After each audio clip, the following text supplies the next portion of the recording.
김민재 선수의 지금 이번 시즌에 보여줬던 그런 모습들은 수많은 빅클럽들이 원하는 방향의 수비수인 거죠. 김민재 선수가 항상 사선 쪽에다 탁 나요. 그러니까 뒤에서 엎여 있는 경우가 거의 없거든요. 이 거리 타이밍이 굉장히 좋으니까 수비형 홀딩에서 인터셉트를 잘하는 선수들이 많아요. 네. 근데 센터백 쪽에서 인터셉트를 하는 선수들은 그리 흔치는 않아요.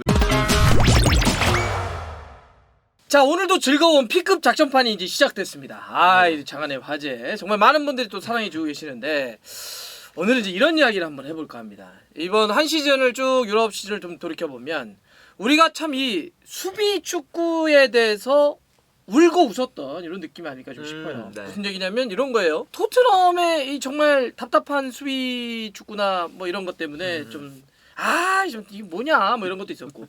근데 또 맨시티가 우승을 했는데 맨시티도 상대에게 골을 내주지 않는 엄청난 또 수비력이 있었거든요. 같은 수비인데 맨시티는 시원시원한데 토트넘은 좀 답답한 이런 느낌도 좀 있었고.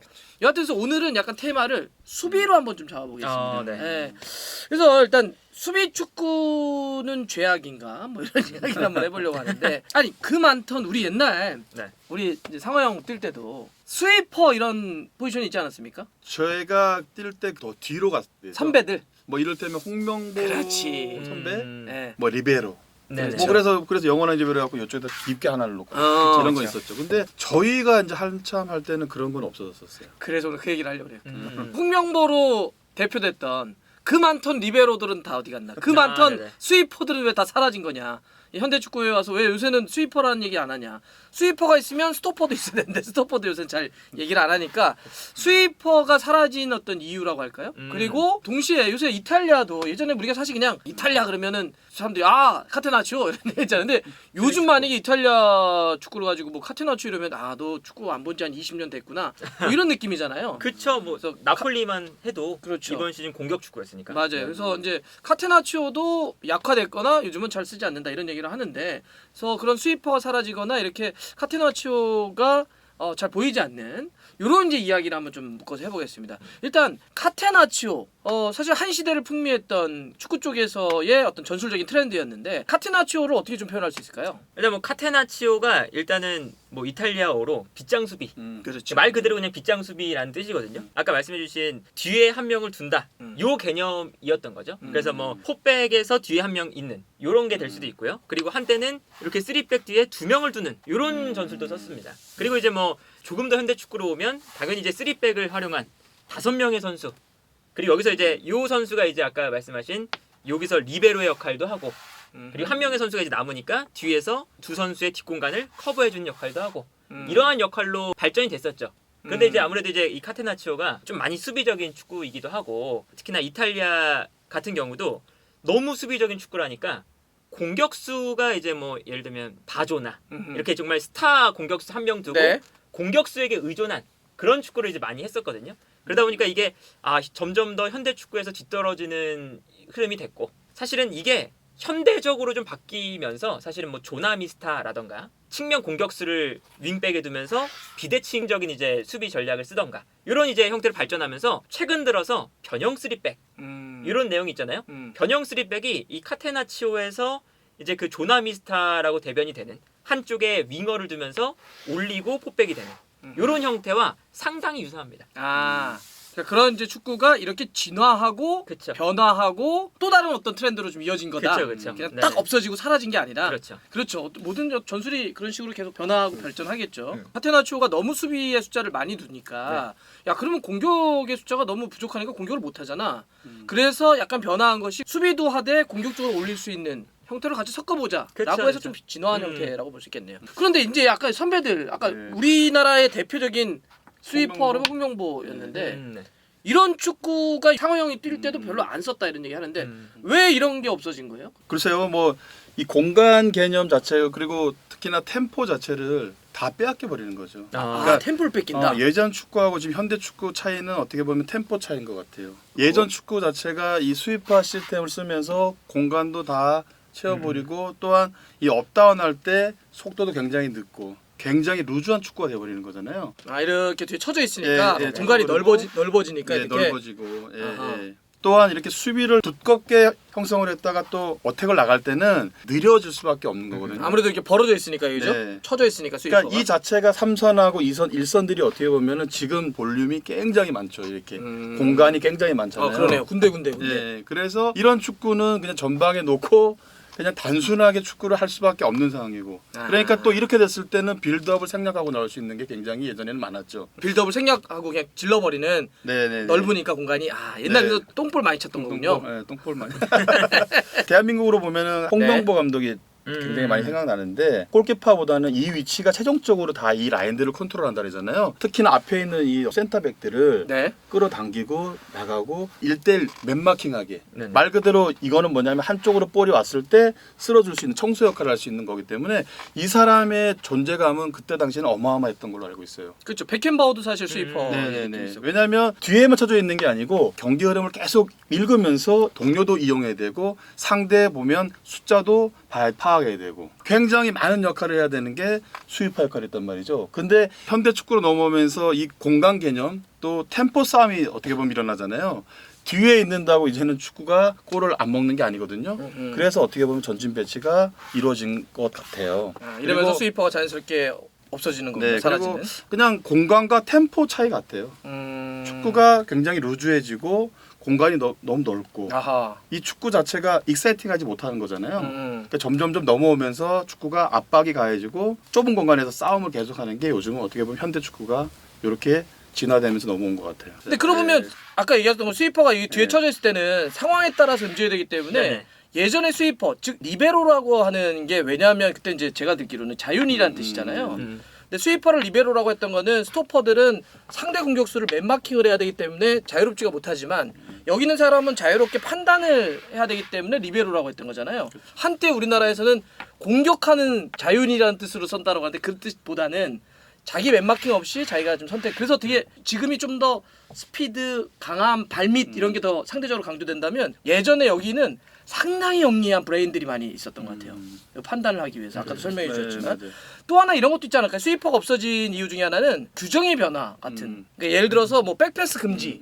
예전에 이렇게 뒤에 쳐져가지고 골키퍼랑 왔다 갔다 다 패스하거나 다시 줘가지고 손잡고 다시 주고 막 이런 거 했잖아요. 옛날. 뭐 여기서 시간 엄청 끌고. 맞아요. 근데 요즘은 이제 야 네. 이렇게 하니까 그거 하지 마. 그럼 골키퍼한테 패스하면은 잡으면 안 돼. 이런 이제 금지 규정 만들어지고. 그다음에 상대가 이걸 이렇게 돼 있으면 사실 또 이게 옵사이드를 깨는데도 상대 입장에서 유리한 거잖아요. 그렇죠. 이렇게 뚫어도 여기 남아 있으니까 라인 깨고 들어오니까 이런 것들도 영향을 미쳤겠죠. 아무래도 이게 없지 않아 있겠죠. 특히나 규정이나 이제 이런 게? 업사이드 규정도 예전으로 돌아갔을 때는 없었잖아요. 그렇죠. 그러니까 이제 공격수들이 어떻게 보면 지금과는 좀 다른 규정이었죠. 네, 그냥 뭐 더 깊게 설 수가 있는 거잖아요. 이렇게 그러면 쳐져 있으면 네, 상대가 이렇게 막 예를 들어서 더 깊게 온다면 또 수비라인 또 어떻게 해요? 더 깊게 내려갈 수밖에 없는 상이거든요. 그러면 어떤 상이 벌어지냐면 계속 내려가시. 네, 축구가 이렇게 되는 거 3등분을 잘라버리는 거지. 여기서 축구하고 또 여기서 그리고 여기서 또 축구하는 거고. 이게 루즈함을 떠나서 말이 어떻게 안 보면 되는 지금도 그렇죠. 말이 안 되는 축구를 그래서 어찌 보면 이렇게 3등분 해가지고 말도 안 되게 여기 잘리고 여기 잘리고 여기 잘리고 이렇게 하지 말고 하나의 덩어리로 움직이기 위해서 이렇게 3선의 간격을 상당히 좁혀서 이렇게 하나로 움직이자. 공격하고 수비할 때 이런 식으로 하다 보니까 좁혀졌다 이런 거죠. 그렇죠. 업사이드 이제는 생겨나고 골키퍼한테 백패스도 이제는 없어지. 골키퍼가 잡질 못하고. 그렇죠. 이제는 어떻게 점점 더 축구가 앞으로 가라는 거죠. 빨리 득점하기 위해서. 그럼 스위퍼가 왜 없어진지도 알겠고 카티나우치오가 어떻게 진화한지도 알겠어요. 그러면 수비 축구라고 하는 건 한물 간 겁니까? 수비 축구는 이제 더 이상 경쟁력이 없는 거예요? 아니죠. 지금 현대 축구도 마찬가지로 약한 팀이 강한 팀을 잡기 위해서 쓸 수 있는 가장 최적화된 전술이라고 할 수 있어요. 그렇죠. 수비 축구 자체가 죄는 아니잖아요. 맞죠. 그래서 우리가 약한데 우리 전력이 약한데 상대를 분명히 이겨야 되는 건 맞잖아요. 근데 그렇죠. 방법이 많이 없어요. 공격 쪽에다 숫자를 많이 놔. 네. 뒤에가 무섭잖아요, 그죠? 네. 어떻게 뒤에를 3선을 로우 지역을 깊게 아주 그냥 두텁게 촘촘하게. 그래서 제가 단적인 예를 한 가지만 들어주면 요번 카타르 월드컵 때 보면은 모로코가 이렇게 한번 썼었어요. 4-1-4-1로 이렇게 네네네. 경기를 썼거든요. 근데 이 지금 요 폭이 굉장히 좁아요. 이렇게. 그렇죠. 그리고 정말 딱 봐도 숨이 막히네요. 숨 막히죠. 그러니까 스페인하고 상대할 때 전형적인 현대 축구에 대한 수비 축구를 모로코가 딱 보여줬었어요. 뭐였냐면 현대적인 수비 축구. 네, 수비 축구. 옛날 수비 축구는 이렇게 완전 뒤로 뭐 스위퍼 같은 선수 빼가지고 이렇게 했다고 한다면 네. 요즘 현대적인 수비 축구. 어떻게 보면은 현대적인 수비는 이렇게 해야 되고 요즘은? 공격은 이렇게 해야 된다는 거를 모로코가 이번에 스페인 상대로 한번 딱 보여줬던 게 단적인 어떻게 얘기가 했던 거죠? 어떤 거냐면 암라바트가 그냥 이 지금 투박스 앞에 있는 4명, 뒤에 있는 4명을 계속해서 조율을 요 가운데 있는 암라바트가 앞뒤 좌우를. 네. 그리고 단순하게 보니까 공격 시에는 지에시, 여기 하키미. 하키미, 그리고 이쪽에 엔네시리. 엔네슬이 제가 볼때 크잖아요. 맞아요, 그죠? 맞아요. 장신이죠. 볼. 그냥 볼을 탈취하는 순간 에어볼, 어. 그죠? 높은 볼, 스피드 이용해서 이렇게 나와주고. 근데 수비적인 거를 한 가지 얘기하자면 스페인이 어떤 식으로 했냐면 굉장히 측면을 넓게 갖고 갔고요. 그쵸. 벌리려고. 여기 숫자를 굉장히 많이 두고 2선, 3선에서 스위칭을 굉장히 많이 됐어요. 네. 그러면은 끌려 나올 법도 한데 끌려 나오질 않아. 그냥 여기서 자기 축구 여기 요 틀 안에서 이 투박스 안에서 계속 사하나 사하나로 계속 하고 네. 또 순간적으로 볼이 만약에 흘러나왔을 때는 공비가 튀어나오면은 암라바트가 영리하게 이렇게 나와서 4-4-2를 또 만들어주고 또 땡겨가지고 내려가지고 또 반대쪽 똑같아요. 4-4-2 만들어주고 또 땡겨. 근데 요게 앞뒤 좌우가 정말 어느 정도로 촘촘하냐면 이 볼을 안으로 집어넣을 수가 없을 정도로. 그래서 스페인이 어떻게 축구를 했냐면 와이드로 와서 이거를 흔들려고 했어요. 첫 번째 사람이 오면은 이 웨이브가 공간이 생기거든요. 근데 이 사람들이 끌려 같이 함께 온 대형이 굉장히 또 촘촘하니까 이 볼이 이쪽으로 들어가지 못하니 또 어떻게 스위칭을 계속 놓고 하는데도 이 볼 다시 3선으로 와서 계속 이거 완전 전환만 U자로만 되는 거예요. 네, 전환만 하고 모로코 지금 사하나는 계속해서 그냥 슬라이스 앞뒤로 그냥 계속해서 요 한 사람 어프로치 놔주고 요 홀딩해서 요거를 조정을 하는데 와 이거는 정말 현대판 수비 축구다. 저는 이런 걸 봤거든요. 모로코 또 예를 들어주시니까 카타르 월드컵 때 4강까지 갔던. 근데 진짜 저 이 현장에서 봤었거든요. 진짜 이게 스페인이 아무것도 못하더라고요.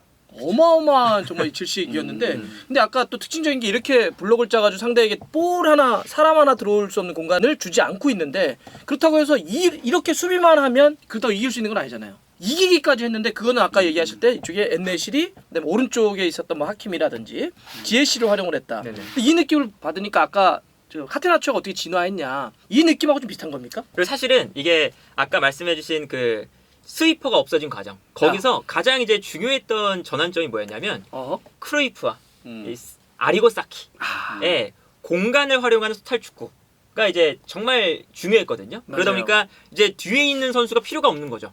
공간을 형성하고 모든 선수가 같이 볼이 있는 지역으로 움직인다. 이 개념이 되니까 사실은 뒤에서 이 커버를 하는 게 아니라 간격을 좁히고 하나의 틀이 돼서 압박을 한다. 요거였잖아요. 근데 이거를 이제 그 모로코나 사우디아라비아나 등등등 이번 카타르 월드컵 때 가장 트렌드였던 게 약팀이 공격적인 팀을 잡는데 수비 축구를 하면서 잡았잖아요. 맞아요. 근데 그 수비 축구가 수비 축구인데 역습이 굉장히 빨랐어요. 좋았죠. 그 역습이 빨랐던 이유 중에 하나가 그 시메오네 감독의 축구로 대변되는 이제 두 줄 수비. 그 정말 박스 안에서 빽빽한 그 두 줄 수비가 한 단계 올라왔죠. 그래서 이제 올라왔다는 게 참 중요한 것 같거든요. 점점 더 현대 축구가 되면서 수비 라인을 끌어올리는데 미드필더 라인은 가만히 있고 하니까 요 미드필더 라인 사이에서 아주 촘촘한 간격이 만들어집니다. 그렇기 때문에 이 스페인 같은 경우도 요 라인 사이에 있는 뭐 가비라던가 페드리라던가 이런 선수들이 볼을 잡기가 매우 어려웠었고 라인을 올리다 보니까 미드필더 라인과 공격 라인은 자연스럽게 내려갔을 때보다 약간 올라와 있잖아요. 수비 라인이 올라가니까. 그렇죠. 그러다 보니까 역습할 때도 당연히 출발하는 위치가 높아지고 어허. 그러다 보니까 뭐 엘레실이라던가 지에우라던가 뭐 중앙에 있는 우나이, 하키미 이런 선수들이 빠르게 올라가게 되면 상대방 페널티 박스 안까지 도달하는 스피드가 훨씬 더 빨라지겠죠. 사우디아라비아나 모로코나 이런 팀들 보면 강팀을 만났을 때 강팀이 오프사이드에 엄청 많이 걸려요. 그래서 특히나 그 사우디아라비아와 아르헨티나의 경기에서 아르헨티나가 결국에 끝끝내 요 사우디아라비아의 높은 라인을 못 뚫었죠. 오프사이드 계속 걸리면서. 그러다 보니까 이게 이번에 카타르 월드컵에서의 가장 트렌드였던 것은 수비 축구를 하지만 수비 라인을 끌어올리는 수비 축구. 여기에 대해서 또 재밌는 건 당연히 뒷공간은 나니까 그렇죠. 이 스위퍼의 역할을 이제 골키퍼가 하는 거죠. 그래서 골키퍼가 뒷공간으로 들어갈 때는 빠르게 튀어나와서 잡고 수비 라인 좁아지니까 요 라인 사이에서 볼을 잡기가 힘들잖아요. 그렇죠. 그러면 패스가 점점 더 뒤에서 이루어질 때가 많아요. 그러면 당연히 이렇게 넘어갈 때 당연히 골키퍼가 나올 수 있는 타이밍이 생기고 그 타이밍을 노려서 골키퍼가 나와서 끊어내고 이런 장면들이 많이 나왔었죠. 수비 축구잖아요. 로우 지역 3선 지역에서 굉장히 촘촘하게 진을 치면서 카운터를 노린다는 거 당연하잖아요. 네. 그럼 두 가지 정도를 들 수 있을 거예요. 두 가지. 첫 번째는 결국은 이 수비를 하기 위한 거는 뭐냐면 공격으로 나가기 위함이잖아요. 그렇죠. 전방에 있는 볼 소유나 공중볼 싸움이 될 수 있는 선수 하나, 또한 볼을 탈취했을 때 제가 볼 땐 튀어나가는 게 아니고 제가 볼 때 포지셔닝 할 수 있는 선수들, 그리고 이쪽에서 둘이 됐든 양쪽으로 됐든 네네. 다른 선수들이 제가 볼 땐 필요해. 옵션이. 이렇게 해야 이 제가 볼 때 수비 축구가 완성이 되는 거지. 그냥 수비만 한다고 해서 촘촘하고 이런 훈련만 한다고 계속 이것만 못 해요. 그렇죠.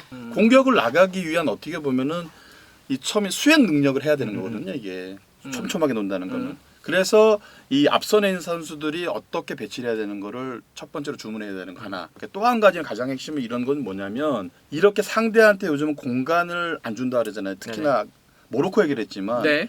예전에 보면은 그 줄 있잖아요. 밧줄 같은 거 있잖아요. 밧줄을 묶어버려요. 다 이렇게. 저도 그 훈련 알아요. 선수들끼리. 네 명씩 아니 네 명씩 이렇게 투박스를 해가지고 묶어가지고 훈련하거든요. 안 끌어갈 수가 없어요. 볼 쪽으로 가야 되잖아요. 네네네. 똑같이 가야 되잖아요. 그렇죠. 예를 들면 여기 4명, 여기 4명을 그렇죠. 서로 밧줄로 묶어가지고 묶어놓은 거죠. 같이 움직이는 걸 갖다. 그러니까 그런 훈련을 할 때 보니까는 못 오면 넘어지는 선수 그 선수는 잘못된 선수거든요.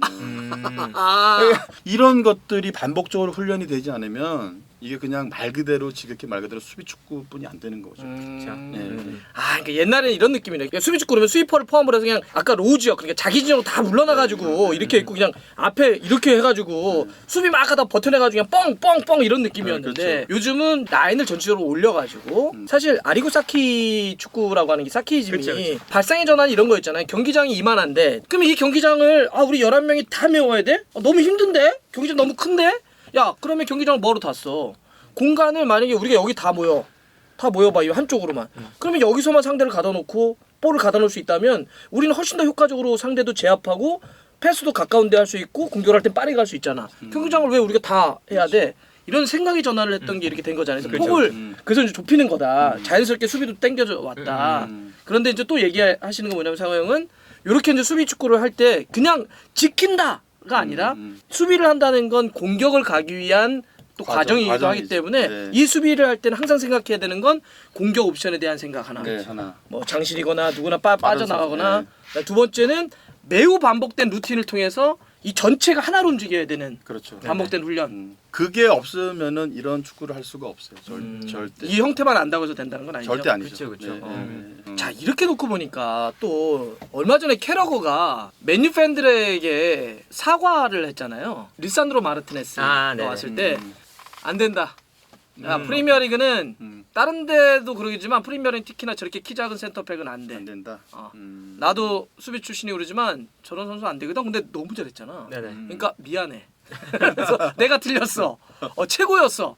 이런 얘기하면서 그만 SNS 이제 그만 나한테 와서 글 남겨. 그러니까 맨유 팬들이 야, 너 리산마트 한 말 취소해 막 이랬나 봐.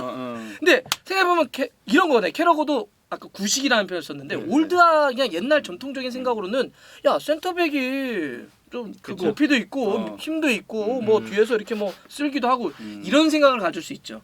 근데 아까도 했던 것처럼 라인을 끌어올리고 여기 좁은 공간에서 계속 움직여주고 공간 잡아주고 이러려면 사실 큰 것도 중요하지만 어찌 보면 영리하고 빠르고 발밑 좁고 이런 게 또 필요하니까 리산마 같은 선수들도 최고의 센터백이 되는 이렇게 설명할 수 있겠네요. 그래서 저는 그 결은 좀 틀릴 수 있지만 테나 네네. 감독이 참 네.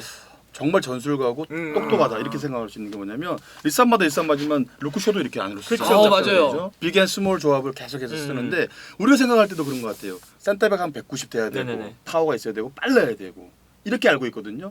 이제는 아까 말씀드렸듯이 발밑 하지만 똑같아요. 골키퍼나 센터백이나 발밑이 좋아야 되고 영리해야 되고 공간을 채워가야 되고. 갑자기 그 생각이 드네. 우리도 이번에 20세 이하 월드컵에 지금 프랑스 잡았잖아요. 네네. 그때도 사실 프랑스가 엄청나게 슈팅을 많이 때렸어요. 우리보다 한 2배, 3배 정도 많이 때렸는데 그때 이제 김문중 감독의 수비에 따른 카운터 이게 속공이 먹히기도 했고 하나는 네. 또 하나는 여기서 이제 프리킥 세트 뒤에서의 세트피스로 이제 득점이 들어갔는데 음. 우리 수비 조합도 그러네요. 우리 지금 김지수 제2의 김민재라 불리는 김지수가 있고 양발잡이 빌드업 좋은 여기 있는 선수가 최석현 선수가 당국대인데 이 친구가 공격수 출신이라고 그러더라고요. 그래서 센터백 치고는 되게 작아요. 센터백 치고는 아마 170 얼마일 거예요. 178 정도?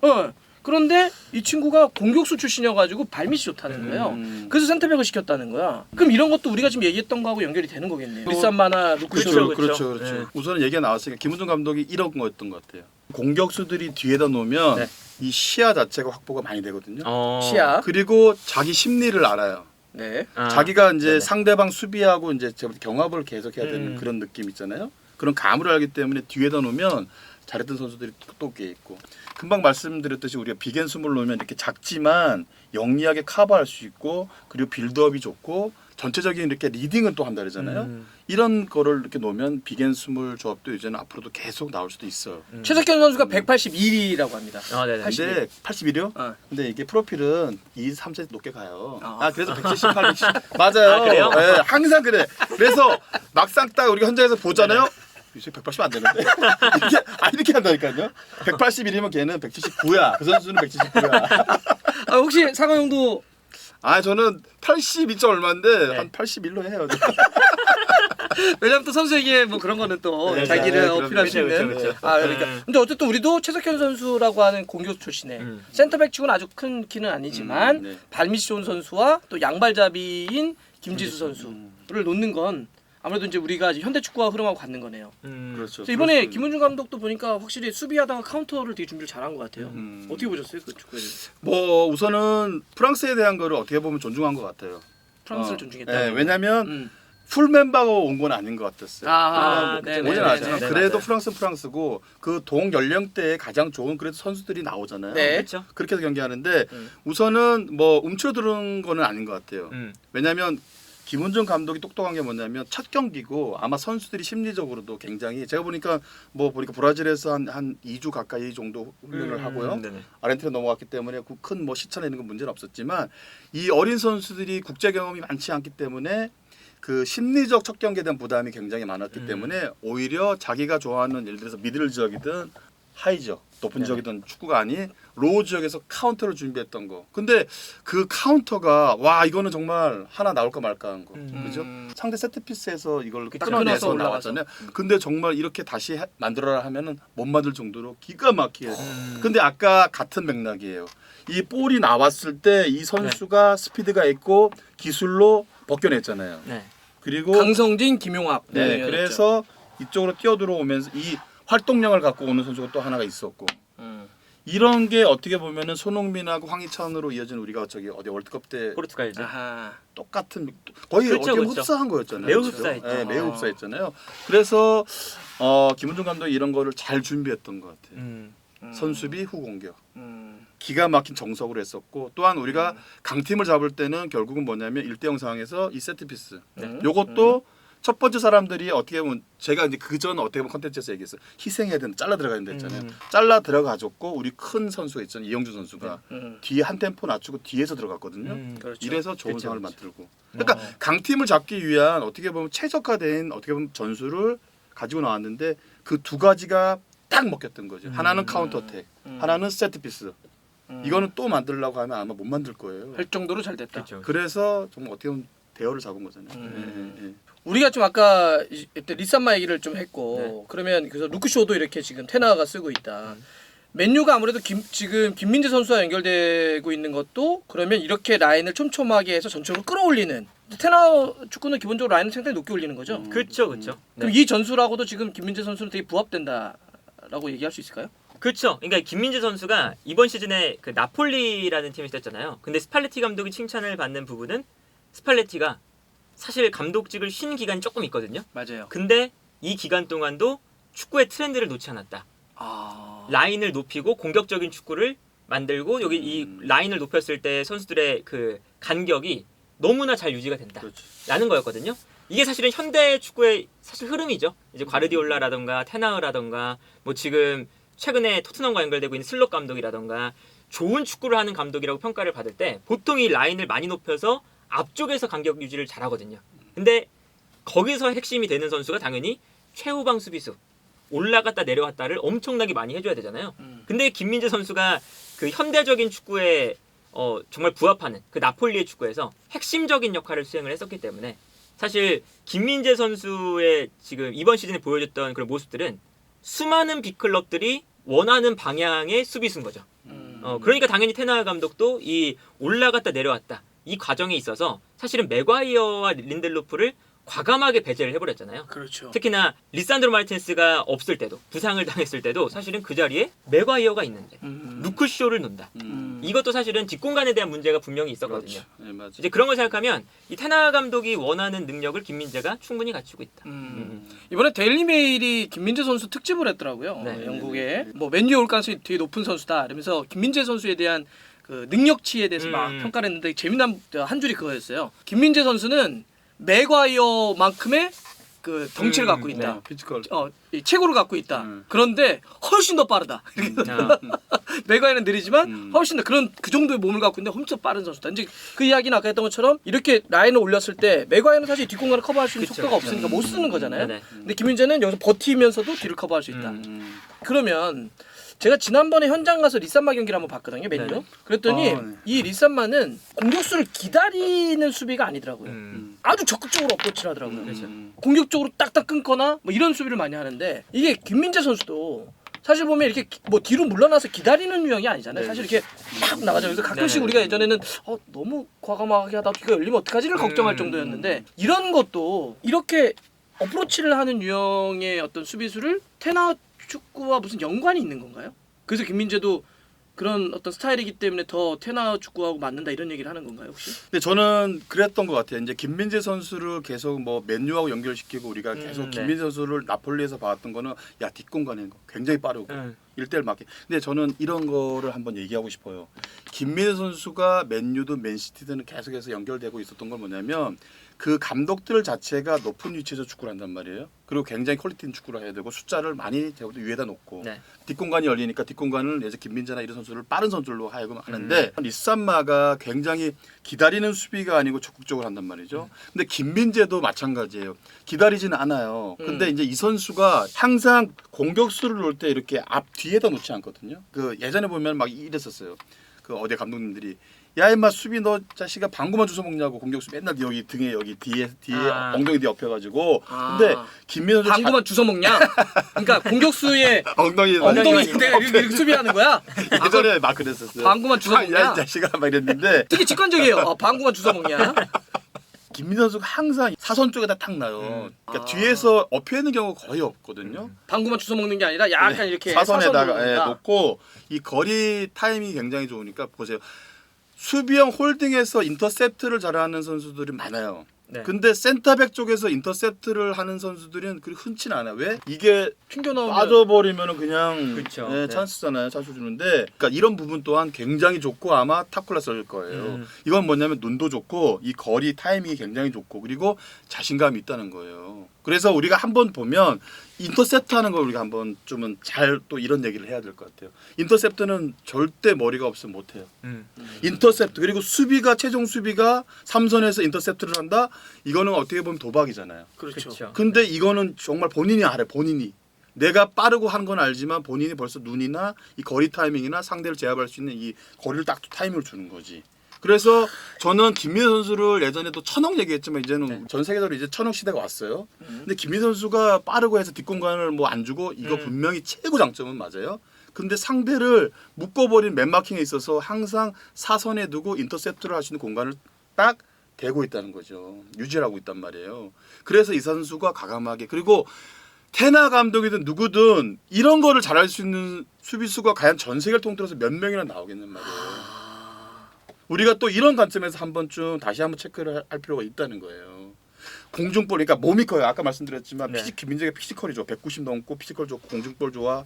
빌드업도 준수하고 괜찮아. 하지만 최대 장점은 뒷공간을 커버할 수 있는 능력 빠르고 하는 거. 공격수하고 1대1 상황에서 정말 숨통을 쪼여온다 그러잖아요. 왜냐하면 예전에 보면은 수비들이 정말 강한 사람 보면 뒤에서 축구와 발만 들여도 막 겁이 나거든요. 네네. 근데 김민재가 그런 역할을 지금 하고 있는 거야. 거리 타이밍 그건 결국은 머리에서 나오는 거야. 한번 잘 유시 한번 보세요. 인터셉트 굉장히 많아. 그렇죠. 과할 네. 정도로. 이건 뭐냐면 본인이 타이밍도 좋고 머리를 통해서 자신감을 갖고 가는다는 거지. 나는 사과형 얘기 들을 때마다 그 이 디테일을 하나씩 딱 들을 때마다 탁 무릎을 치는 것 같아요. 그러니까 김민재가 공격수하고 맞설 때 사선으로 쓰는 걸 봐라. 그 이유가 있다. 그러니까 아까 표현대로 하면 등에만 딱 달라붙어 있으면 너 방구만 얻어먹냐? 방구만 먹냐 이런 건데 그렇게 그거는 이제 버티는 거잖아요. 그렇죠. 그리고 우린 맨날 뭐라 그러냐면 수비수가 튕겨 나오면 욕했잖아. 네, 야 맞아요. 수비수가 네 자리 놔두고 튕겨 나왔다가 볼 끊으려고 튕겨 나왔다가 열리면 얘한테 통짜 주는데 1대1 주는데 너 왜 튕겨 나와? 지켜야지 물러서 이런 거였는데 김민재는 어찌 보면 그냥 이렇게 안정적으로만 딱 있는 것이 아니라 사선으로 둔다. 네. 그 사선으로 두는 이야기는 이걸 끊기 위해서. 인터셉트를 하려고 하는 아. 거죠. 근데 그만큼 그거는 굉장히 자기가 피지컬적으로도 그렇고 스피드도 자신이 있는 데다가 굉장히 영리한 거다. 머리가 없으면 절대 할 수 없어요. 이게 음. 일릉 눈이든 이게 경기장에서 뭐 보는 눈이든 근데 이게 정말 거리 타이밍을 만약에 맞추지 못하면 이거는 아까 말씀드렸지만 그냥 빠지면 그냥 찬스거든요. 이건 못 돼요 쉽게. 그러니까 김민재가 모든 걸 갖췄다는 거예요 지금. 모든 걸. 그러니까 아까 페노가 얘기했던 거는 그러니까 테나의 전술적인 그 흐름에서 뒷공간을 넓게 이렇게 벌어져 있으니까 수비 라인을 끌어올리니까 김민재 스타일이 여기서 뒤로 이렇게 다 커버할 수 있는 굉장히 속도를 갖고 있어서 네네. 전술적으로 맞다를 하나 얘기를 한 거고. 근데 지금 또 상호 형은 뭐냐면 전술적인 이유 그게 아니더라도 김민재가 수비하는 방법을 봐라. 이렇게 이 위험지에서 이걸 이렇게 잘 끊어가지고 바로 또 연결해서 득점까지 만들어주는 그런 수비수인데 이거는 뭐 무슨 전술이건 어떤 감독이건 간에 이런 수비수를 누가 안 좋아하냐? 그럼요. 네. 네. 그리고 테나 자체가 보세요. 김민재 바람 났어요. 묻어갔어. 맨날 강하게 묻어갔어. 분명 커버를 하니까 좋고. 그렇죠. 네. 바란이 묻어갔어. 김민재가 뒤에 있으니까 좋고. 그러면은 일산마가 묻어갔어. 김민재가 뒤에 있어. 바란이 뒤에 있어. 어느 감독이 안 좋아하겠냔 말이야. 이게 뭐 800억이니 1000억이니 문제가 아니고 돈 있으면 써야지 이거는. 그래서 김민재를 끌고 와야 된다는 거지. 아, 그러니까 전술적인 이유도 있지만 그 자체로서도 그러니까 이런 선수가 흔치 않아요 정말로. 저도 많이 축구를 보고 뭐 해외 축구를 많이 보지만 이런 유형이 그냥 대한민국의 김민재니까 팔이 안으로 굽는다가 아니고 네. 이런 유형이 없어요. 네, 이런 아, 유형들. 그러니까 지금 내가 좀 계속 생각했거든. 김민재 나폴리 경기 막 생각했어 지금. 그러니까 수비를 할 때 그러네 항상. 약간 이렇게 대각으로 사선으로 서 있었네. 엎여 있는 건 많지 않아요. 그러네 이렇게 네. 김민재가 막그 방구 얻어먹으려고 그 네. 아까 뭐래요? 방구를 얻어먹는다고 하라고? 방구 주워 먹는. 아 방구 주워 먹으려고 그냥 뒤에 막 이렇게 그런 모습보다는 그렇네. 김민재 딱 네네. 거리 두고 탁 가서 네, 끊어버리거나 끊어버리지. 잔발로 탁 이런 그렇죠. 느낌. 끊지 못하더라도 경합에서 이 볼이 우리 볼로 그렇죠. 소위 말해서 네. 쫑이 난다 그러잖아요. 그렇게 해서 우리 볼이 되는 것도 많고 그런 게 그래 많잖아요. 맞아. 탁 해서 네, 아, 그런 게 많잖아요. 또 여기서 만약에 또 놓치면 또 막 다 자기 스스로 커버 들어가서 그걸 또 뒤에 자르고. 엄청 빠르잖아. 아. 아니 왜 이렇게 빨라 수비가.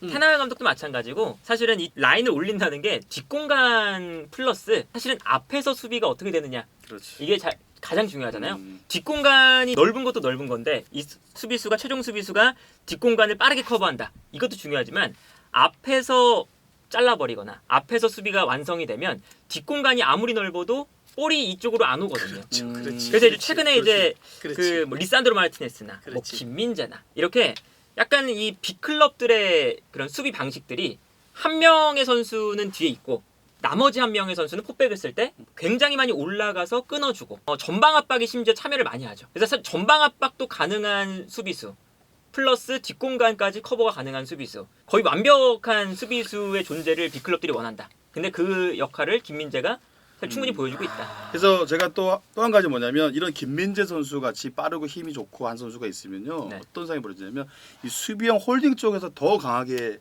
맨마킹이 들어갈 수 있고 또 니어 쪽에 있는 가까운 쪽에 있는 풀백 쪽이 굉장히 강하게 할 수 있어요. 맞아요, 그래서 더욱더 우리가 볼을 탈취하면은 주도적으로 축구를 할 수 있다는 거죠. 김민재 하나로 시너지 효과를 계속 내는 거야. 이렇게 되는 거죠. 맞아요. 그래서 뭐 나폴리 같은 경우도 뭐 4-3-3을 쓸 때 지엘린스키가 하나 올라가서 전방에서 압박하잖아요. 그러면 로보트카가 또 따라가서 지엘린스키 공간을 커버를 하죠. 그러면 김민재가 또 약간 올라가서 로보트카의 공간을 커버하기 때문에 이게 사실은 공간이 착착착 맞아 떨어지니까 그래서 나폴리의 전방 압박이 참 수준 높게 이루어진다. 여기서 볼을 뺏기지도 않고 여기서 다 잘라버리니 뒷공간이 넓어도 큰 문제가 없는 거다. 그렇죠. 뭐 발이 빨라서 뭐 이거 다 떠나서도 맞죠. 아 재밌네요. 아 두 분하고 얘기하면 진짜 너무 재밌습니다. 예. 그러니까 이런 거네. 정리를 한번 해보면 현대 축구는 이렇게 스위퍼를 놓게 되면 너무 과도하게 벌어지니까 너무 좁혀놓고 더 압박도 하고 공격과 수비의 전환 템포도 빨리 하자라고 해서 붙인 거죠.